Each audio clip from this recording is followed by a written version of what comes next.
నమస్తే, నేను డాక్టర్ సాయి కిరణ్. ఈరోజు నేను మీకు మ్యాథమెటిక్స్ ఒక అప్లికేషన్ ఏంటో చెప్పడానికి వచ్చాను. ఓకే, నా మనకి మ్యాథ్స్ తెలుసు. మ్యాథ్స్ అంటే ఏంటి? It is the science of numbers, సంఖ్యా శాస్త్రము. మరి దీని ఒక అప్లికేషన్ ఏంటి అంటే, గణితాన్ని మనము దేనికి వాడతామంటే క్యాల్కులేషన్స్ వాడతాము, లెక్కించడానికి వాడతాము. ఏం లెక్కించడానికి? దీన్ని మనం ఏమంటాం ఇంగ్లీష్లో? Math is using calculating quantities అంటారు. క్వాంటిటీ అంటే అర్థం ఏంటి? క్వాంటిటీ అంటే ఏదైనా ఒక వస్తువు. ఫర్ ఎగ్జాంపుల్, మనకు ఒక దేహం ఉంది, అవునా? మనకు ఒక దేహం ఉంది కాబట్టి మనం ఎన్నో విషయాలు వాడతాం. మనం బట్టలు వాడతాము, చెప్పులు వాడతాము, అద్దాలు వాడతాము, మొబైల్ ఫోన్ వాడతాము, తింటాము, నీళ్ళు తాగుతాము, ఇంకెన్నెన్నో వస్తువులు వాడతాం కదా మనం. ఎస్, సో మనం ఏదో ఒకటి కన్జ్యూమ్ చేస్తాం కాబట్టి whatever we consume that becomes a quantity. ఏదో మనం వాడతామో అది క్వాంటిటీ అయిపోతుంది. సో మ్యాథ్స్ అనేది we use it to calculate quantities, లేదా వస్తువుల్ని లెక్కించడానికి మనం వాడతాము. ఓకే, అయితే మ్యాథ్స్లో బేసిక్గా మనకి ఎన్ని ఆపరేషన్స్ ఉంటాయి? వెన్ ఆస్ దిస్ క్వశ్చన్ పిల్లలు అడిగినప్పుడు వాళ్ళు నాలుగు అని చెప్తారు.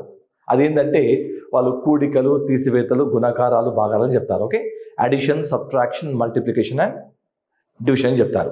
కానీ వాస్తవంగా 4 కాదు, 2 ఉంటాయి basic operations. What I mean to say, అదేంటంటే addition and subtraction, that's all. 2 ఉంటాయి, ఇంకా మూడోది ఉండదు. మరి ఇంకా 2 ఉన్నాయి కదా సార్, మనకి మల్టిప్లికేషన్, డివిజన్ కదా, అది ఎక్కడి నుంచి వస్తుంది అంటే అది దీంట్లో నుంచే వస్తుంది. మల్టిప్లికేషన్స్ అనేవి మనకి అడిషన్స్ నుంచి పుడతాయి, అందుకనే మల్టిప్లికేషన్స్ని మనము రిపీటెడ్ అడిషన్స్ అంటారు. అదేవిధంగా డివిజన్స్ అనేవి మనకి సబ్ట్రాక్షన్ నుంచి పుడుతుంది, అందుకనే డివిజన్స్ని మనము రిపీటెడ్ సబ్ట్రాక్షన్స్ అంటాము. చాలా మందికి ఇంకా అర్థం కాలేదు, అది ఎట్లా సార్, అది ఎలా అవుతుంది అంటే, okay, first I will show you multiplication. How is the multiplication repeated addition చూపిస్తాను. ఓకే, ఇప్పుడు ఎగ్జాంపుల్ మనము 3 into 4 అని రాస్తాం అనుకోండి. దీని ఆన్సర్ చెప్పగలరు, దీని మీనింగ్ చెప్పండి ముందు. దీని మీనింగ్ ఏంటంటే, అందుకనే దీని అంటే 3 into 4ని ఇంకో విధంగా ఏమంటారు, 3 times 4 అంటారు. చూసారా, అమెరికన్ వాళ్ళు జనరల్గా టైమ్స్ అంటారు. Okay, yes. సో దీని మీనింగ్ ఏంటంటే 3ని మనము 4 times యాడ్ చేయడము, అవునా? Or you can also say the other way around, 4 times 3 or 3 times 4. 3 times 4 చూడండి, 4 + 4 + 4, అవునా? ఎలా కూడిన ఆన్సర్ మనకి 12 వస్తుందా? ఎస్, అందుకనే మల్టిప్లికేషన్ని మనము రిపీటెడ్ అడిషన్ అంటాము. అదేవిధంగా డివిజన్ అయితే రిపీటెడ్ సబ్ట్రాక్షన్. ఇది చాలా మందికి డౌట్, అసలు డివిజన్కి సబ్ట్రాక్షన్కి లింక్ ఏంటని చెప్పి. Now let's see that. Okay, ఒక చిన్న లెక్క తీసుకుందాము. లైక్ 15 / 3 అనుకున్నాము. అంటే ఇప్పుడు మనం డివిజన్ మనం ఏం చేద్దామంటే ఈ 15 నుంచి 3ని రిపీటెడ్గా సబ్ట్రాక్ట్ చేస్తూ పోదాం.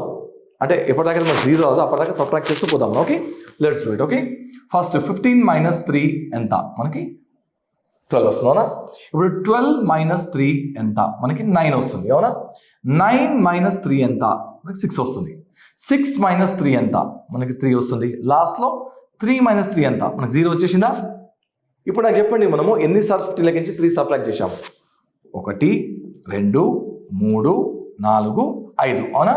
సో ద ఆన్సర్ ఇస్ 5, అవునా? ఇప్పుడు అర్థమైందా? Divisions are repeated subtractions. So లైఫ్లో 2 ఉంటాయండి, యాడ్ అండ్ సబ్ట్రాక్ట్. దాన్ని మనము గివ్ అండ్ టేక్ అంటాము. అర్థమైందా? ఇప్పుడు గివ్ అనుకోండి, గివ్ అంటే పోతున్నాయి కదా మన నుంచి వస్తువులు వెళ్ళిపోతున్నాయి, డబ్బులు వెళ్ళిపోతున్నాయి కదా, అందుకని దాన్ని గివ్ అయ్యే దాన్ని మైనస్ అన్నాము. టేక్ డబ్బులు వస్తున్నాయి కదా, రైట్, అందుకని దాన్ని యాడ్ అన్నారు. Okay, so life is all about give and take, add and subtract, as simple as that. అయితే మనకి వేదిక్ మ్యాథ్ బ్యూటీ ఏంటంటే will use only one operation. ఆ ఆపరేషన్ ఏంటంటే only and only plus. Only addition వాడతాం మనం, maximum మొత్తం addition వాడతాం. Addition వాడుకొని మిగతా 3 ఆప్షన్స్ చేస్తాం మనం. అడిషన్ వాడుకొని సబ్ట్రాక్షన్ చేస్తాము, మల్టిప్లై చేస్తాము, డివిజన్ కూడా చేస్తాము. అది ఎలా సాధ్యం సార్ అంటే, ఎస్, అందుకని వేదిక్ మ్యాథ్ అనేది ఒక మిస్టీరియస్ నాలెడ్జ్ ఇది. ఓకే, ఇది ఎంతో అద్భుతంగా మన విషయాలు ఎప్పుడో కనుక్కున్నారు. అండ్ దెన్ అడిషన్తో ఆల్మోస్ట్ కంప్లీట్ మ్యాథ్ని సాల్వ్ చేయవచ్చు అనమాట. అందుకే వేదిక్ మ్యాథ్ చాలా ఈజీగా ఉంటుంది, ఇంట్రెస్టింగ్గా ఉంటుంది, చాలా ఫాస్ట్గా ఉంటుంది. ఎందుకంటే మనం మొత్తం వాడేది అడిషన్స్ కాబట్టి. ఇంకోటి ఏంటంటే మొత్తం వేదిక్ మ్యాథ్లో బిగ్గెస్ట్ టాపిక్ అడిషన్సే. మనకి స్కూల్లో ఏముండే అడిషన్స్ చక్కగా నేర్చేసుకో పిల్లలు, అలా మైండ్లో నెంబర్లు పెట్టుకోవాలి, టకటక యాడ్ చేయాలి, అయిపోయింది కదా, అడిషన్ అయిపోయింది. కానీ వేదిక్ మ్యాథ్లో బిగ్గెస్ట్ టాపిక్ అడిషన్సే.